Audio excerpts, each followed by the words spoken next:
This 16-foot painting depicts the long, endless death march that Holocaust victims were forced at gunpoint to endure.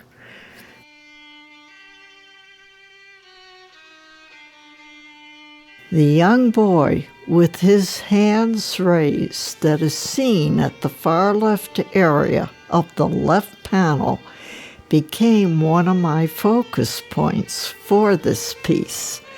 I repeated his figure throughout the composition. Note the cap boy to the lower far left of this painting. I painted his legs moving in a walking position, even though his head is down, his eyes are closed, and he was sleeping. As your eye travels through the group of children in the right panel, look into the upper tree trunk. I have painted victims walking through the trees to give you the feeling of the merging of the forest and prisoners. This same cap boy can be seen facing us inside the tree.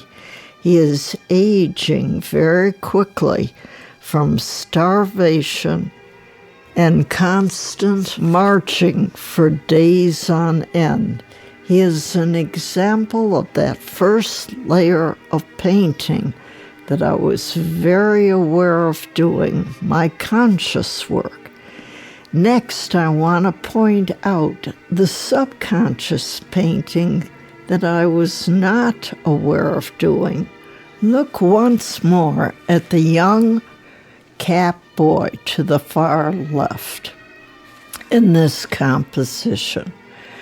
His hands are raised. Within his coat, notice an image of another victim seen in the armpit of his coat. A repeat of his body can be seen within this area.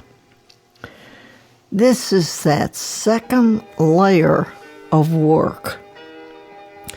Many more suggested victims can be found walking through the trees, and the two black trees in the center of this panel appear to be walking right with the prisoners.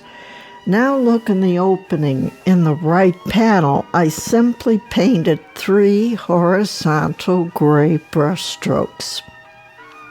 These strokes suggest the ship, the Exodus, that would eventually save the survivors from this death trap and carry them to the state of Israel. The strokes represent my second layer of painting. In the right panel, look at the wood veining and knots in the wood. This third layer of artwork suggests the edge of the forest, a body of water, and the pairs of wood knots show more and more prisoners' eyes that were deceased, yet still want to tell you about what happened to them.